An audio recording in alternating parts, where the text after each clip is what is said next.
Hi everybody, we have an extra bonus video today. This is my daughter Dorelia, and she is going to read her favorite book from when she was your age.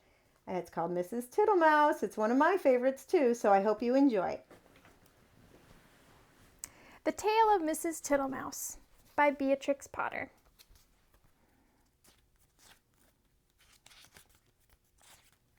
Once upon a time there was a wood mouse, and her name was Mrs. Tittlemouse.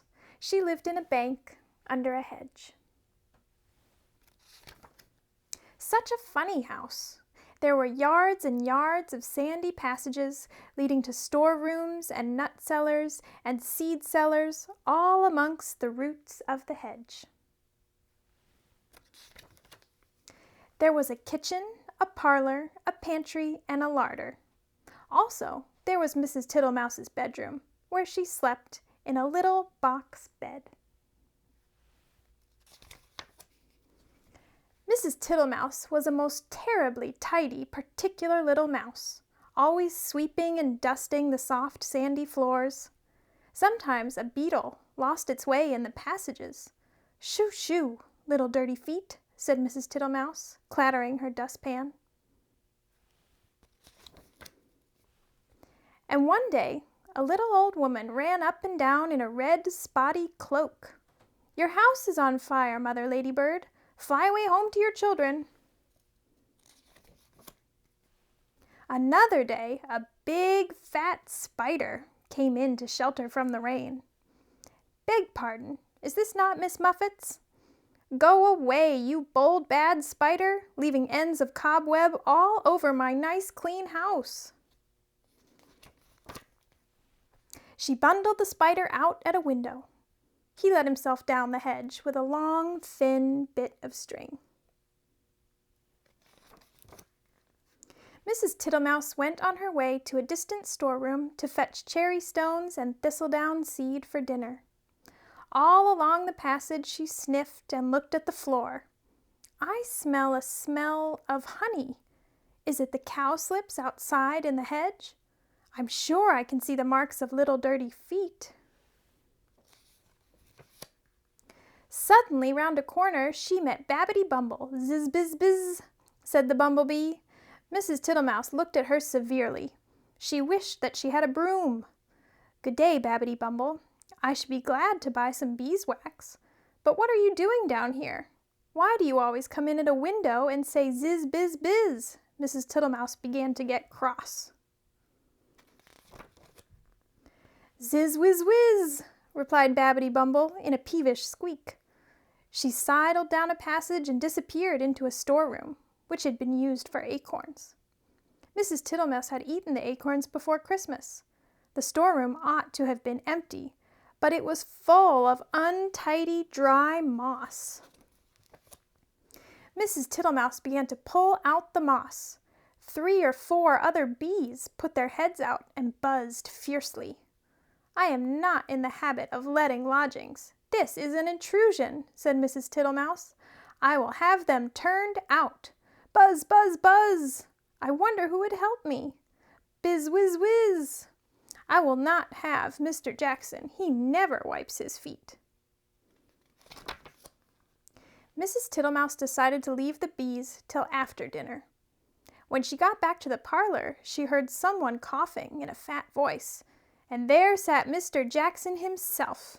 He was sitting all over a small rocking chair, twiddling his thumbs and smiling, with his feet on the fender. He lived in a drain below the hedge, in a very dirty, wet ditch. "How do you do, Mr. Jackson? Dearie me, you have got very wet." "Thank you, thank you, thank you, Mrs. Tittlemouse. I'll sit a while and dry myself," said Mr. Jackson. He sat and smiled, and the water dripped off his coat tails. Mrs. Tittlemouse went around with a mop. He sat such a while that he had to be asked if he would take some dinner. First, she offered him cherry stones. Thank you, Mrs. Tittlemouse."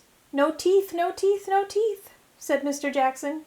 He opened his mouth most unnecessarily wide. He certainly had not a tooth in his head. Then she offered him thistledown seed.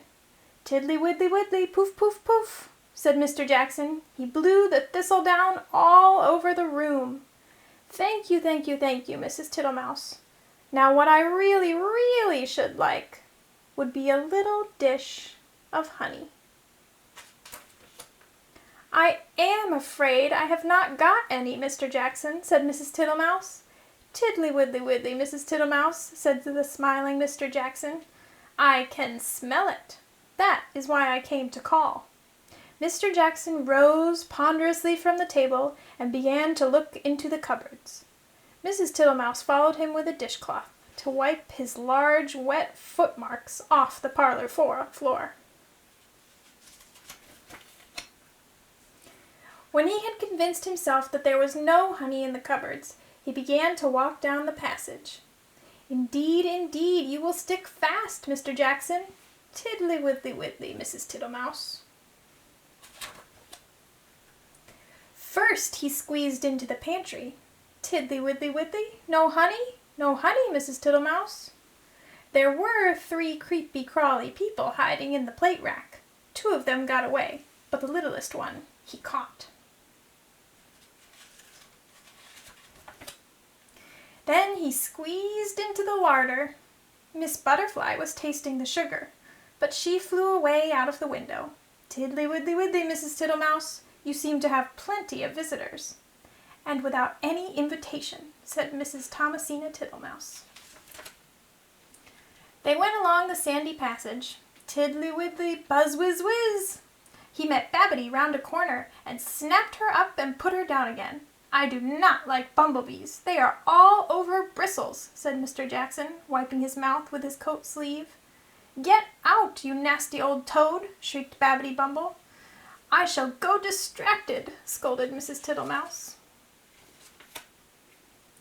She shut herself up in the nut cellar while Mr. Jackson pulled out the bee's nest. He seemed to have no objection to stings. When Mrs. Tittlemouse ventured to come out, everybody had gone away. But the untidiness was something dreadful. Never did I see such a mess. Smears of honey and moss and thistledown and marks of big and little dirty feet all over my nice clean house. She gathered up the moss and the remains of the beeswax. Then she went out and fetched some twigs to partly close up the front door. I will make it too small for Mr. Jackson. She fetched soft soap and flannel and a new scrubbing brush from the storeroom. But she was too tired to do any more.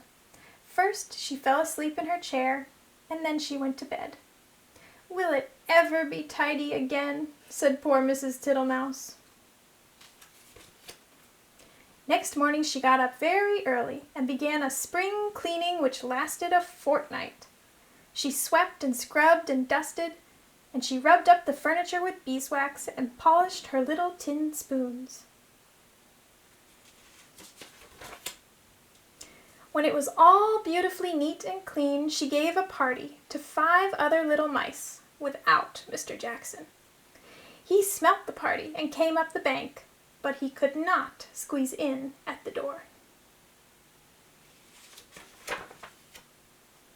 So they handed him out acorn cupfuls of honeydew through the window, and he was not at all offended. He sat outside in the sun and said, "Tiddly widdly widdly, your very good health, Mrs. Tittlemouse." The end.